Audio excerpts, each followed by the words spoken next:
Hello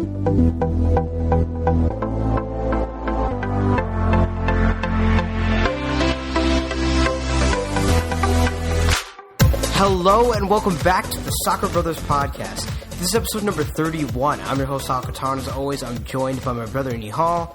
How you doing, Nihal? You know what, man? I'm not doing that well. The Packers lost. And, before we talk about soccer, I know we're not an American football podcast, but before we talk about soccer, let's evaluate how crazy this game was. I mean, probably, and I'm saying that as a fan of the losing team, it was probably the best game of football I've ever seen, of American football I've ever seen. I mean, that's interesting. Yeah, I think it was one of the most exciting, but when you talk about, best games, some people may think that's, the cleanest or the most perfect football, and that just wasn't the case in this game. There were so many broken plays that led to good moments. Okay. But, best in terms of entertainment value. And did you see the guy who tweeted, "Take that, soccer"? Did you see that? What does that even mean? You're admitting to soccer being somewhat exciting. But yeah, I know. Did he not? I mean, Everton-Chelsea happened the same day, which we'll talk about. But, No, I'm just confused, where he is on the side of that argument. Because, does he must like soccer somewhat if he's saying, No. What I think he's is comparing he's them. Incredibly insecure about football that he has to go and attack soccer. There's literally no reason to do that. There's so many fans of both games that are completely different. And to be honest, I said one of the most exciting games I've ever watched wasn't that exciting until the fourth quarter and overtime. Wow. Well, I mean, for us it was because we're Packers fans. Yeah. Okay, no, football games can be exciting throughout all 60 minutes. No, they can be. I'm just saying, The mature way to counter this idiot is that why are we comparing two sports instead of just enjoying a beautiful moment from one sport? Exactly. We don't have to go into this debate that is just no, it's dumb not a and debate. doesn't I affect just, anything. I didn't. We weren't planning on talking about that. I just remembered that. But yeah, crazy game. I couldn't. I don't know. I'm not doing that well because of that. I'm not happy. I'm sad. But you know what always puts me in a good mood? Ambitious Strike. Go check out Ambitious Strike, the clothing apparel company. Go to their website, ambitiousstrike.com. That's AMBITIOUSSTRYK.com to go buy yourself a t-shirt. And don't forget to use the code BROTHERS at checkout for a 15% off discount on your entire purchase. So they're a great company. Their shirts always make me feel better. It's true. But, like I said, could be doing better, Sahil. How are you? How are you holding up after the Packers loss? I would say that I'm doing better than I was after the Seahawks game, but I just can't stop thinking about the fact that... Last year? Yeah, the Seahawks NFC Championship game in the 2014 to 2015 season. But I just can't stop thinking about Aaron Rodgers' Hail Mary. But that play deserved a win. Nah, but you know what? Congratulations to Arizona. A lot of people, our friends at Ambitious Strike are Cardinals fans. Congratulations to you guys. Man, good for Larry Fitzgerald. I'm excited for him. Yeah. I mean, just one more thing about that. Go ahead.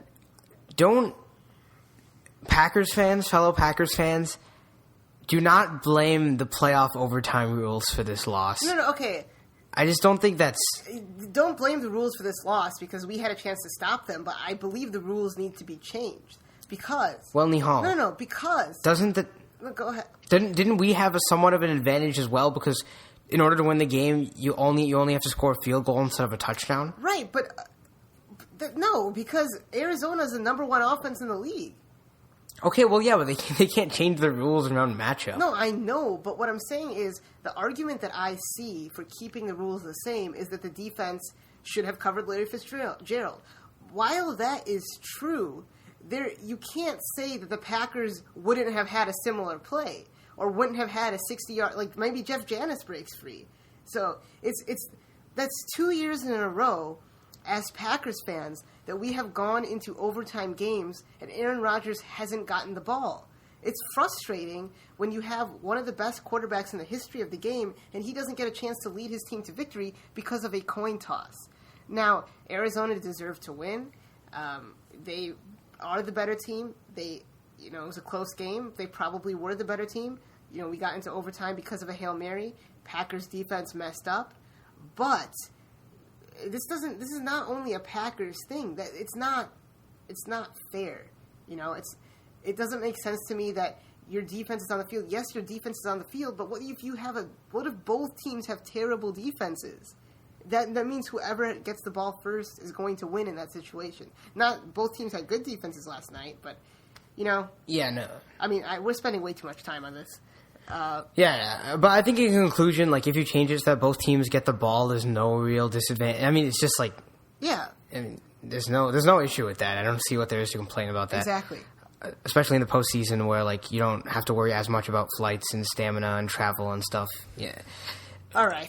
Anyways, soccer. Yeah. Soccer time. So arguably a game that not makes you more disappointed than the Packers, but one that still makes you disappointed. So, Chelsea tied Everton 3-3 at home in Stamford Bridge. What did you make of this game? What did I make of this game? Well, Sahil, once again, Everton blows a lead. We saw it. It's the same formula. We go up 2-0. It's 2-2. We go up 3-2 in stoppage time, and then Chelsea scores a goal. This happened against Bournemouth a few months ago. Since then, this is the 5th time that Everton has given up or has dropped points from winning position in a game. Something has got to change, and it starts with Roberto Martinez. This team, in terms of attacking talent, is way too good to be in 11th place. It is ridiculous. Honestly, our defense is terrible. We cannot defend on set pieces. Tim Howard is atrocious. Quickly going through the goals, in the 50th minute, John Terry scores an own goal. Everton take the lead. 56th minute, it's 2-0 for Everton. Kevin Morales with a great strike. He flips it up to himself and takes the volley. 64th minute, Costa scores, Diego Costa for Chelsea to make it 2-1. Howard just completely misses the ball. He comes up off his line to try to get it off him. Costa walks past him, and he taps it into the net.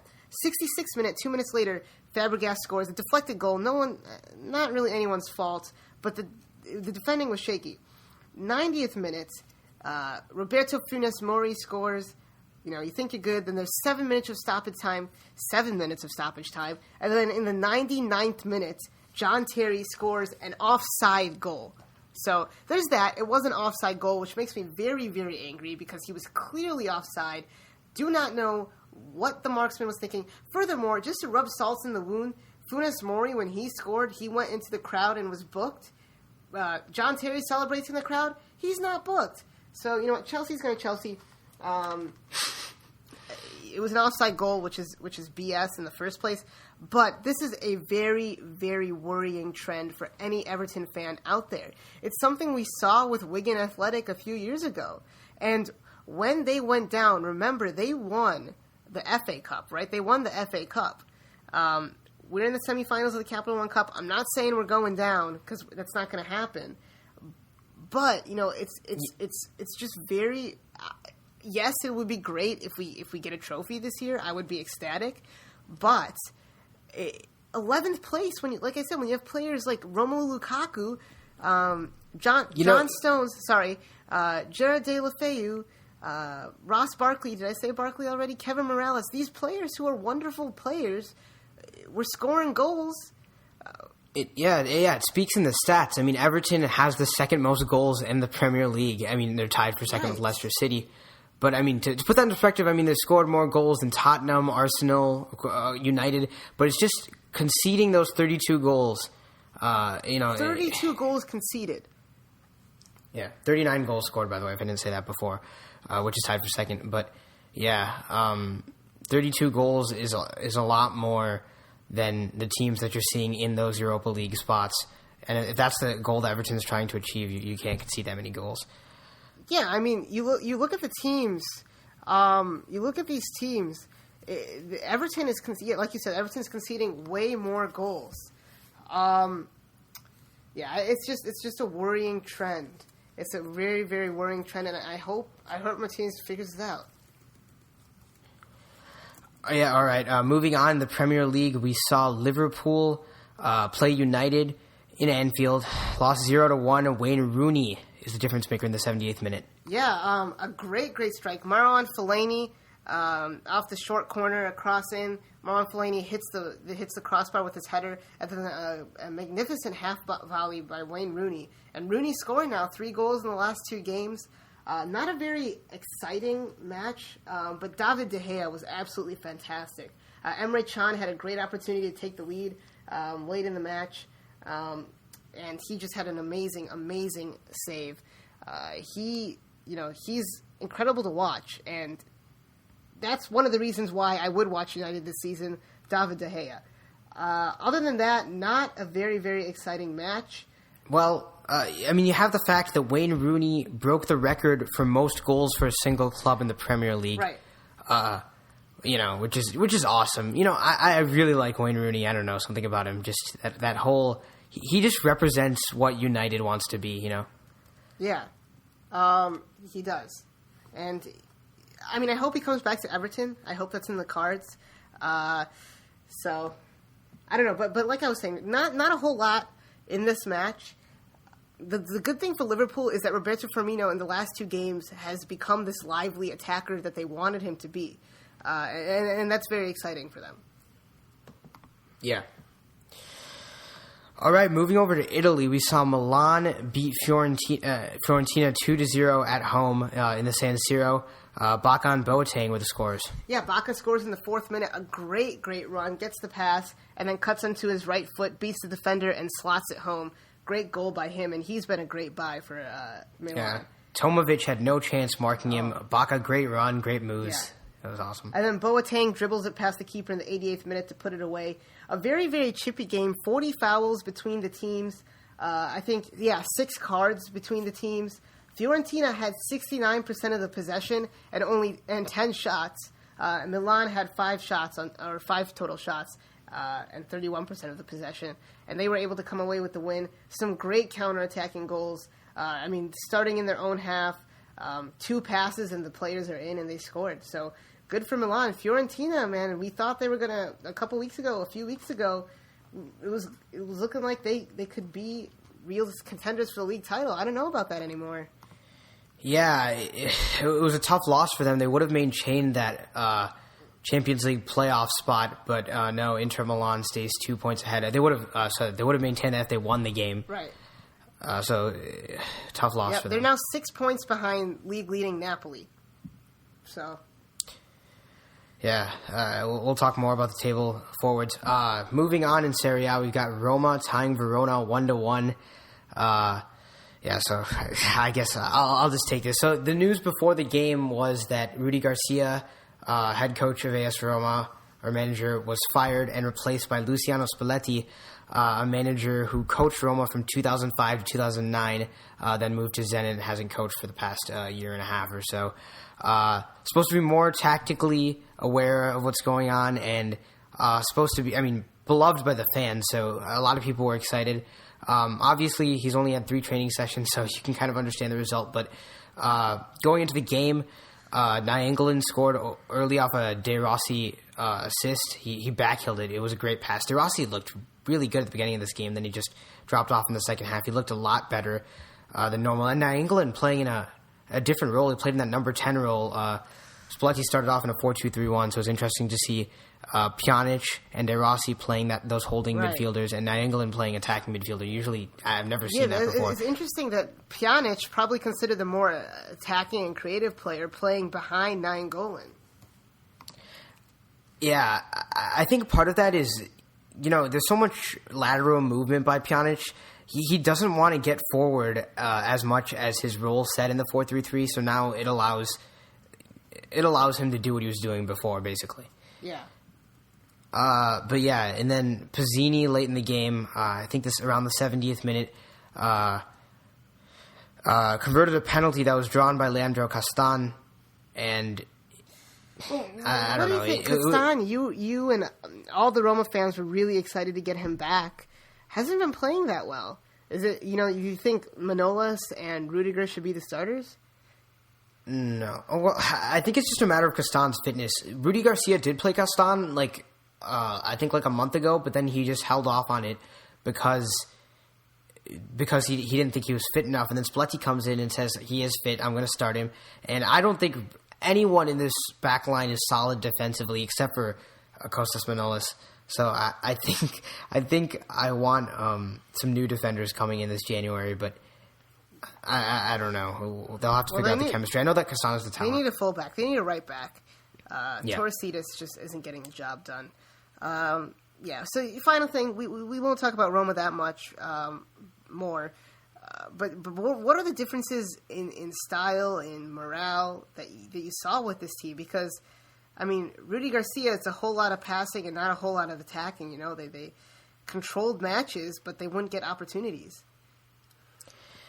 Yeah, it's very frustrating. I mean, it wasn't the fact that we didn't get possession with Rudy Garcia, but I will say that I think we were more susceptible to the counterattack in Spalletti's first game, but that also meant we were better on the counterattack. We saw some good chances. We had 2 post hits. Dzeko should have had at least a brace in this game, but he just is not performing up to standards. And I think I saw a little bit more excitement, a little bit of better play. It's going to take more than 3 training sessions or whatever Spalletti's had to create a good team. But it's just disappointing that Verona, the 20th place team in the league, Roma's only managed to rescue 2 points from throughout the entire season. They have 9 points total, and 2 of them came against Roma. So it's not something you want to see from a team that has title ambitions. And I hope that they can at least qualify for the Champions League, because right now it looks like they're battling with Fiorentina and Inter Milan for that third-place spot. Yeah, Roma 9 points off league-leading Napoli. All right, moving on. Yeah, moving on to Spain, we saw Real Madrid crush Sporting Gijón in the Bernabeu 5-1. We saw so many exciting goals. What was your favorite? My favorite was probably Cristiano Ronaldo's first goal in the 9th minute. A thunderous strike, a turn and a strike into the upper 90, top left corner. A great assist by Benzema. I already know what your favorite one is. Why don't you talk about it? Yeah, my favorite goal was Benzema's scissor kick. Bale off a beautiful cross, and oh my God. I mean, he was not even that close either. He was on just into the penalty box, and a good cross by Bale. Benzema just absolutely shocks you sometimes. I mean, sometimes people say he doesn't do enough for the team, but he is a world-class striker, and he deserves to be starting for Real Madrid. Amid his whole scandal that we won't get into, Benzema has been playing very, very well, and Real Madrid just put on a display. 4 goals in the first 18 minutes. Bale had 1. Ronaldo had 2, or Benzema had 2. No, Ronaldo did have 2 of them. And then Benzema had a goal as well. And then Benzema scored later in the 41st minute. So, great performance. Barcelona did win 6-0, though. We're not going to really talk about the match, but... No, we're not. Yeah, an important 3 points for both teams. I would say, actually, all 3 of the top teams got 3 points. The big one was Villarreal, who, unfortunately could only manage a draw. Which cements them more at 4th as Real Madrid looks to definitely secure a Champions League and, have title ambitions now. But the big thing is that Atletico Madrid sitting in that first place spot with 47 points, only 22 goal differential, and while Barcelona has 35 and Real Madrid has 38, that's from Diego Simeone just knows how to win games. That's all it is. 20 games played and 8 goals conceded. I mean, that's incredible. Yeah. So, quietly you feel like Atletico Madrid are in first place. That being said, Barcelona are in second with 45, Real Madrid in third with 43. Barcelona have only played 19 matches. So they do have a match in hand on Atletico Madrid. If they win, they take first place, but that's not a given. It's never a given. So we'll see what happens. They do play Eibar, or actually no. I'm not sure who they play. Sorry, but I think sorry. I apologize for that. But no match is a given. But Atletico Madrid very, very impressive. They lose a lot of their players every year. Diego Simeone buys players that fit the system. Antoine Griezmann, Jackson Martinez. These guys are top class players. So it'd be exciting to see them win another trophy, another league title. Yeah. Yeah, 2014 or 2013, 2014, excuse me, was amazing to watch from them. But, the big thing in La Liga that we haven't talked about is that Lionel Messi won the Ballon d'Or.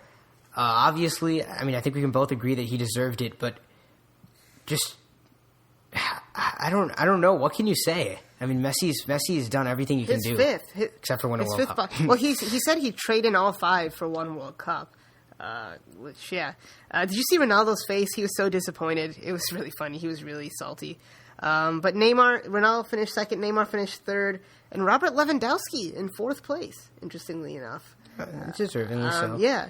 But yeah, Messi deserves it. There's not much to say. We just gotta say who won the Ballon d'Or. Yeah. Yeah, I don't think he's going to fail to impress us for the years to come, so excited to see what we can see from him. All right, so moving on, we're going to talk about some European transfers while we're still in Europe. So Charlie Austin went to Southampton from QPR. What do you think about that move for Southampton? Yeah, they needed some help up front. Charlie Austin, a good player, proven in the Prem last year. Great record with QPR, 45 goals and 82 appearances for the club. So he's a great striker. They got him for a very little amount of money, around £4 million, I believe.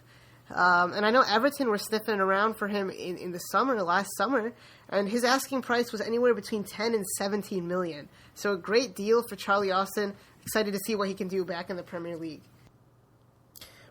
Sticking with European transfers and moving over to Italy, we saw Borussia Dortmund send Ciro Immobile back out on loan to Torino.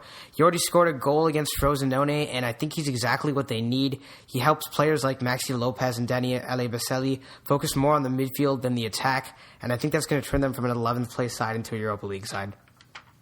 Yeah, I can't really add much to that. I mean, you covered it all.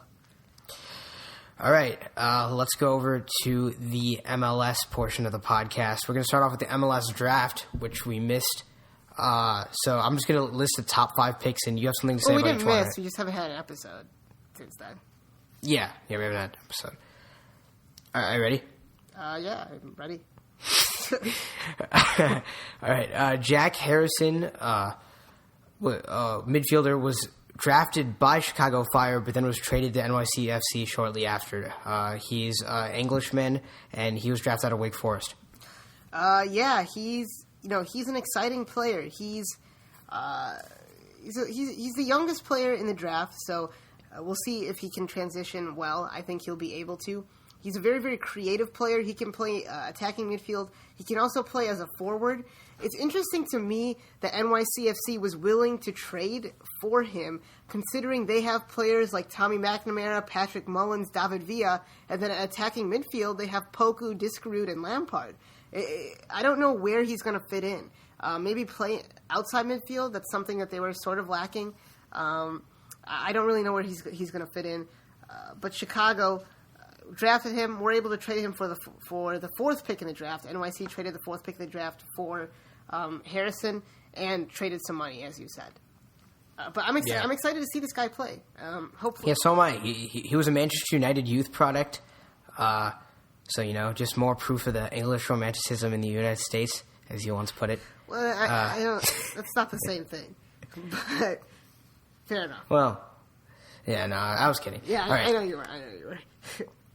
I just think it's a real issue. Like you see Jordan Morris succeeding in Germany right now. Might not happen in England.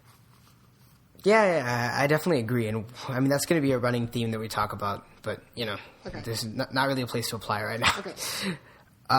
So Josh Yarrow, the Ghanaian defender, was drafted to Philadelphia Union from Georgetown. That was one of their 2 consecutive picks. Well, why don't we combine them? Why don't you talk about 3 too?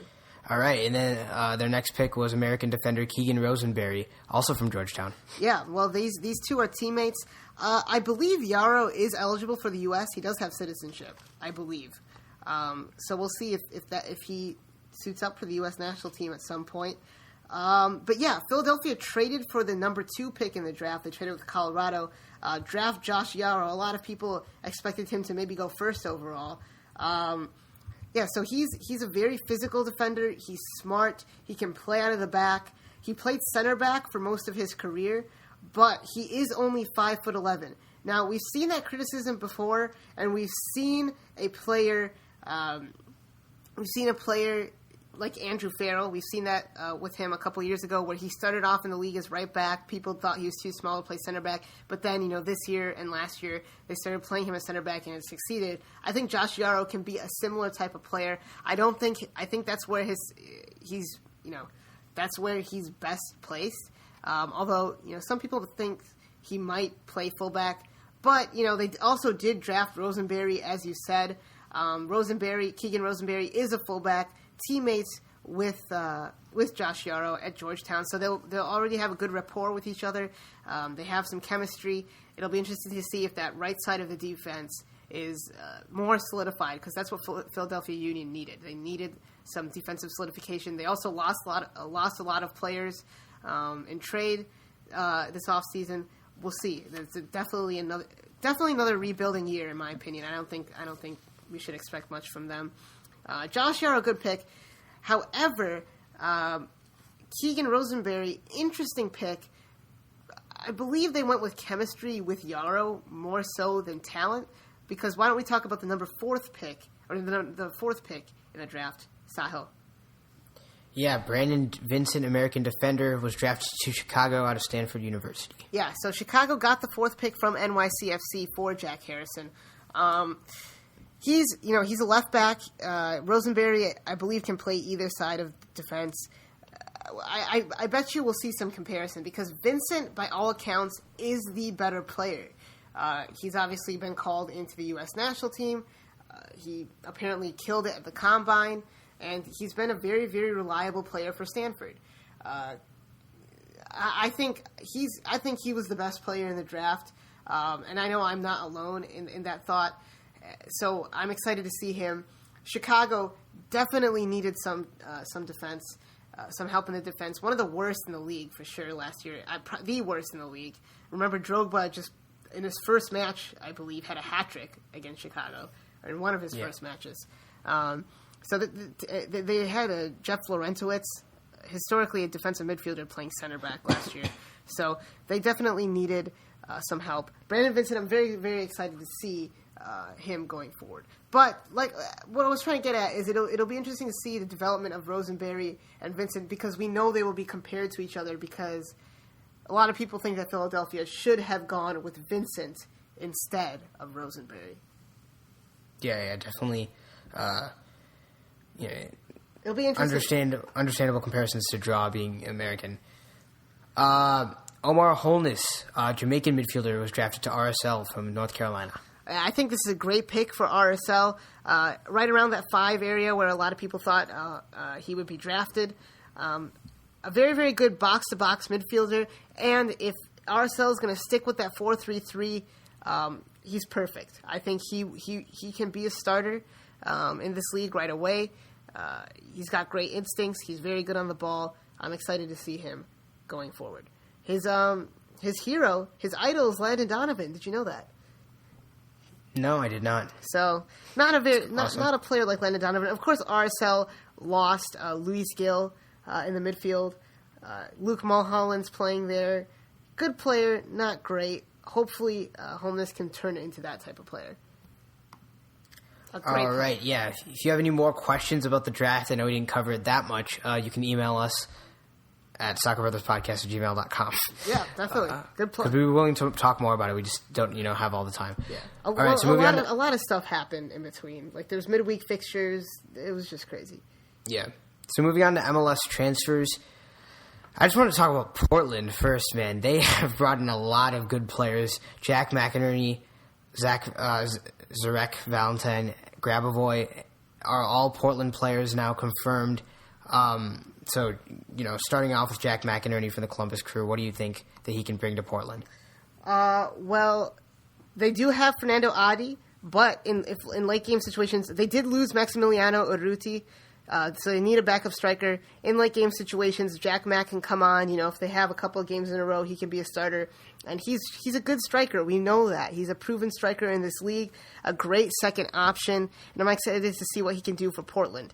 And as you said, they got these players, the MLS Cup winners just get richer, Yeah. And then Valentine. What do you think Valentine can do? Zarek Valentine, an interesting player. A player a lot of people had high hopes for. He played for the U.S. the U20 and the U23s levels. He played for, I don't know how to pronounce it, but he played for Bodo and Glimt. I don't really know how to pronounce the name. But he was going to Europe, into the Norwegian League. We thought that he was going to be the next big thing. Made a lot of appearances, 45 or 55 actually, all in all, for the club. But he's coming back to MLS. Portland was able to snag him up.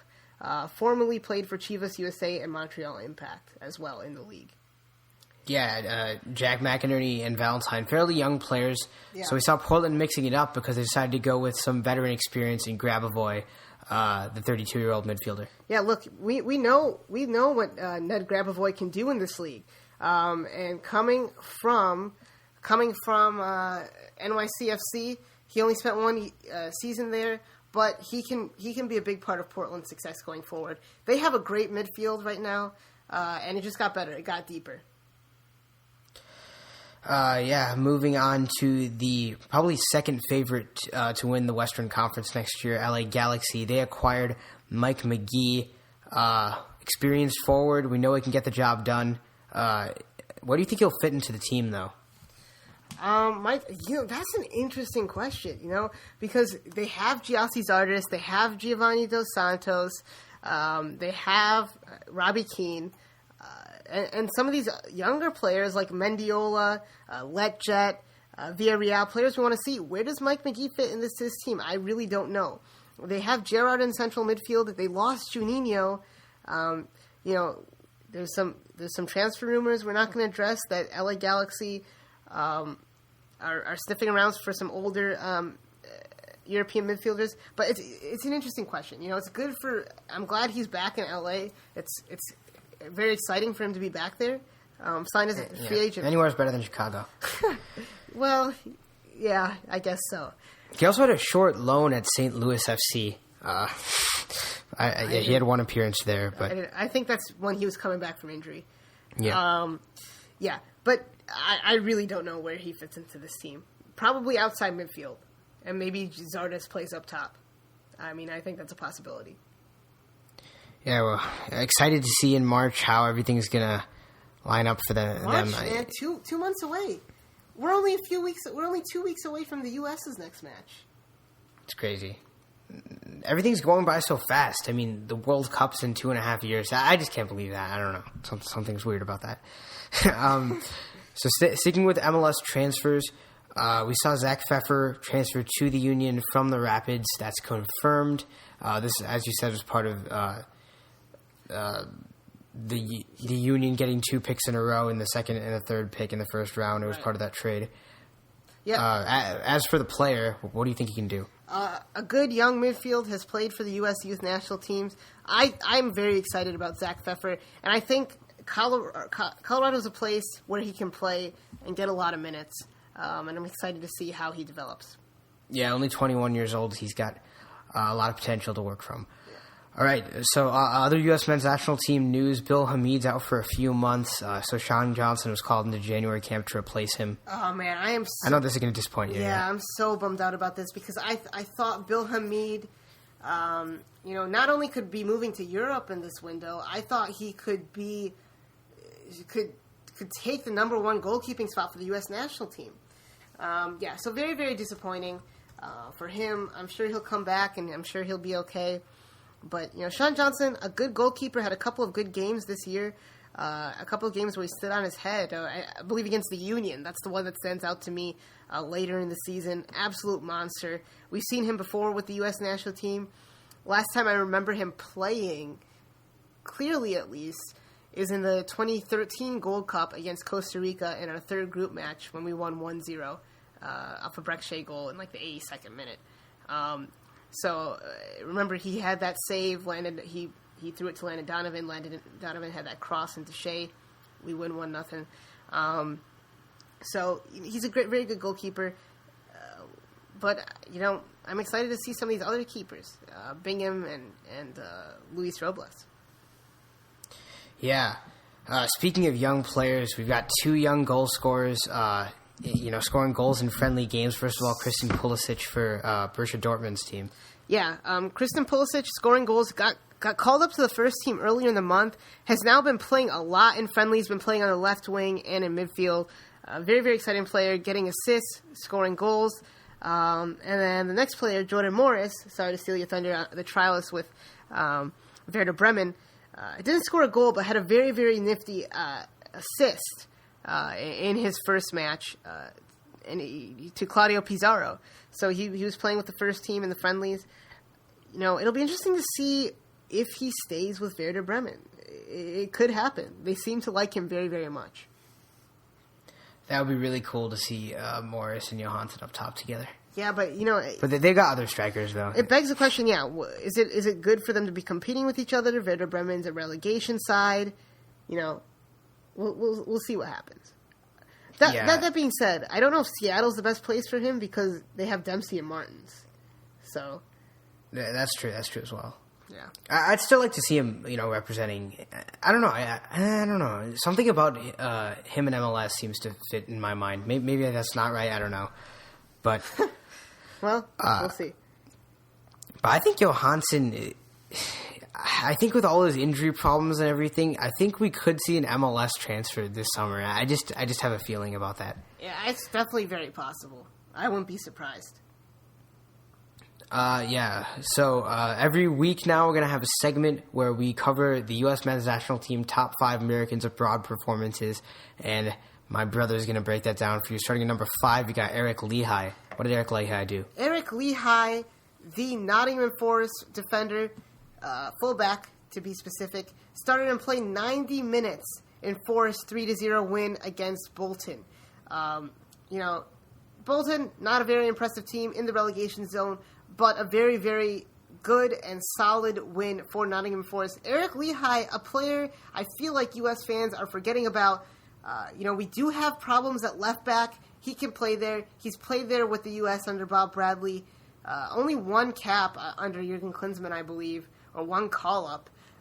So I really want to see him. I want to see him get another chance. He's been solid for Forest, one of Forest's best players. So another good performance by him in that win. Coming in at number 4, we've got Ventura Alvarado. Ventura Alvarado, very, very good performance. Solid again in that back line. Good to see him starting for Club America. Back in the starting lineup. He fell a little bit off. He was benched towards the end last year. He was in and out of the lineup. But he started and played 90 minutes in this match in a 3-0 win against Atlas. Atlas. We'll go with Atlas. Sorry. He's a little bit of an enigma. We don't know what he's going to turn out to be. Jurgen Klinsmann seems to like him very much. I'm not a huge fan of him right now. He does have a lot of potential, though, and I'm excited to see how he develops. Coming in number 3, Jorge Villafana. No, I just wanted to see if you get pissed off at my pronunciation.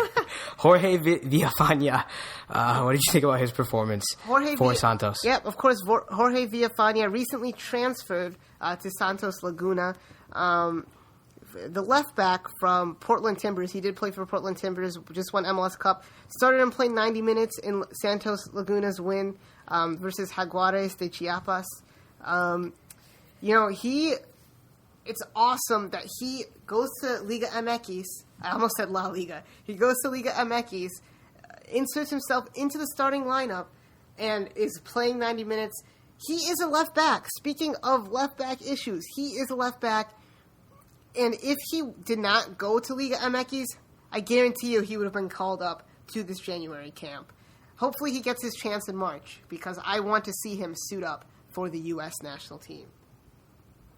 I can agree with that. At number 2, we've got Omar Gonzalez, recently transferred to Pachuca, and he played well. He has been playing incredibly well. Already has an assist. Pachuca fans love him. I've been seeing tweets about him from Pachuca fans. Been on the forums. Not really, but I have been seeing tweets and comments about him. Omar Gonzalez playing well in a 3-man back line, too, interestingly enough. So getting that experience will be very, very good for the U.S. national team if we ever decide to go that route. He started and played in Pachuca's 1-0 win versus Querétaro. I don't know where the emphasis is. I think the second one was right. Yeah. So he's been playing very, very well. Another player who's transferred to Liga MX, right into the starting lineup. A big loss for LA Galaxy, though. Yeah, I definitely agree. I don't think we'll see Omar Gonzalez. I mean, I think he's great for depth in these qualifiers and everything, but like, I don't know. I don't know if we're gonna see him in the Copa America or in the World Cup or any big competitions like that. Look, right now, I think he's a better option than Ventura Alvarado, but I do think our best two center backs, or our best three center backs who are above him right now, are Cameron, Brooks, and Beasler. So yeah, I agree. But he's there. I think he's better than Alvarado at this moment. What about Miazga? Miazga, I would say Miazga's probably fifth. I mean, I don't know, man. He can definitely get there. Yeah, though. I mean, I think within the next few months he could get there. So we'll see. We'll see how that goes. If Gonzalez continues to play like this, though, Klinsmann can't ignore him. This is true. At number 1, we've got Bob Bradley, which is kind of a cop-out. How is that a cop-out, man? He's not Is he American? Is he American? Okay. Sure. What do you mean, sure? Is he American? Okay. Right. Fine. He's American. But I feel like... So, like, if, like, okay. LeBron James was playing for the USA basketball team right now, could he be number 1 abroad? To be honest, there was not a whole lot going for Americans. Midweek last week, there was a lot. We didn't really take that into consideration this week. But, Bob Bradley, it's always good to hear updates about him, I think Bob Bradley is my number 1 American abroad this week. I think it's valid. There's another David Wagner, the Huddersfield coach in the championship. I'm sure you'll see him in the top 5 in the coming weeks. But Bob Bradley, the coach for Le Havre in France in Ligue 2, beat Paris FC, 20th place Paris FC, 2-1 to get into 3rd place in Ligue 2 in the fight for promotion. We could see Bob Bradley in a top 5 league coaching at the highest level next year, as early as next season. I just think this is disrespectful to Omar Gonzalez. How? Wait, why? I guess it's okay to check on Bob Bradley every once in a while. But what does tracking him, like... So, Bob Bradley is doing something no American has done before. It is huge. If Bob Bradley gets into Liga, if he performs, that opens the door for other Americans. It's just true. But what do you think he's going to do once he gets into Liga?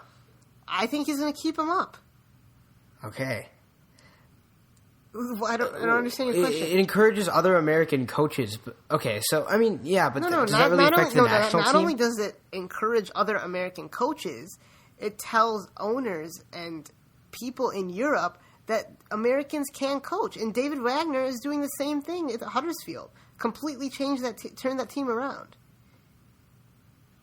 So do you think this could inadvertently help the national team? I don't think it could inadvertently help the national... Well, I guess it is inadvertent. Yes. Especially, you have the note here that... You have the note Brad Guzan, which means, it doesn't mean much by itself, but apparently Brad Guzan might be going to Le Havre to join Bob Bradley. Bob Bradley likes to bring in some American players. We saw it at Staubach with Cole Grossman. Freddie Adu got a trial. Michael Stevens was there. So if he brings in some American players in Ligue 1, he has faith in them. That helps the national team. More American coaches abroad probably helps the national team. But do you think in this specific... You really think that helps Brad Guzan? No, Brad Guzan... I don't really... Right now... Well, since Bill Hamid's... You're really set on Bill Hamid. Yeah, Brad Guzan is not even starting for Aston Villa. Yeah. So, right now, Tim Howard is number 1. Brad Guzan probably still is number 2, but we'll see where that goes. Because of Bill Hamid's injury, right? Yeah. But I think Ethan Horvath right now I take over Brad Guzan. Debatable. Why? He's playing. Fine. Okay. Have we seen him in a competitive enough environment, though? The Europa League, Champions League qualifiers? Yeah. Yeah. All right. So why don't we talk about the sports apparel brand company named Ambitious Strike? You can check out their merchandise at ambitiousstrike.com. They've got things from male t-shirt, well, I guess just t-shirts, to women's tank tops. And you can get a great deal on your entire purchase by entering the code BROTHERS for a 15% off discount at checkout. Yeah, and their t-shirts are fabulous. So go check them out at ambitiousstrike.com. That's, once again, AMBITIOUSSTRYK.com. The link is always in the description. Go check them out. Great company. We've said it a million times, and we're going to continue to say it a million times. So, just in terms of news for the podcast, we recorded last week, we recorded this week. We're planning on recording a lot. That was just a one-time sabbatical. We'll be better. Some other news about the podcast. The website. I teased it last time. It will be up within the next week. I promise, with my fingers crossed. Hopefully it happens. Finger crossed and hope. It looks great. Not fingers crossed that I'm breaking my promise. Sorry, just want to make that clear. Yeah, it looks great. Thanks again to our web designer Sachin. He did a great job. It looks great, and it does look great. We just we have some stuff we at launch when the site goes live. We want it to be the best it can be at that point. But of course, for the first few weeks it's up, it's still going to be a work in progress. So, and I would say the objective of the site is not only to promote our podcast, but just a new outlet for American soccer media, because we want to grow the game. Of course, we want to have as many people listen to our podcast as possible, but we want to make soccer the second or third most popular sport. So as long as we can be a part of that, we're gonna keep doing this. Yeah, we're gonna have a lot of cool stuff on the website. And we'll be writing stuff. We'll have other people write stuff for the website. It's going to be a lot of fun. We have an email for this podcast. It's soccerbrotherspodcast@gmail.com. We also have a Twitter. That's at soccerbrospod. My brother has a Twitter at BigTimeBrownie. I have a Twitter at ASR_Sahil. Rate us, like us on SoundCloud. Follow us on SoundCloud. You can also review and rate us on iTunes. We're also on Google Play now. I always forget about that one. But, yeah. We'll see you next time. We will see you next time. Please send us some emails. We need your emails. We love your emails. Sahil, anything else to say to the viewers? Not viewers, right? It's listeners. Nope. Yeah. But the website. Those will be viewers. Yes. Get excited for the website. Like Sahil said, go like us on Facebook. Go follow us on Twitter. Because the website might be up before the next podcast, and you won't know that unless you're following us on social media. It's been a pleasure. Oh, we're on Instagram now, Sahil. Oh, yeah. We are on Instagram now. At Soccer Bros Pod. We don't have any posts yet, but we are on Instagram. So, yeah. Are we planning on posting on that? Well, yeah, why would we create an Instagram account? Post what? It's not like we can take our own images. We go to a lot of good soccer matches. Thursday's coming up. We will have a Throwback Thursday post. Keep your eye out for that. I'm sure everyone's excited for that. At Soccer Bros Pod. That is our Instagram. We've also got Bundesliga action for the first time in a while this weekend. We're going to have a lot to cover as always. We will see you at the end of next weekend. Thank you. See you later, guys.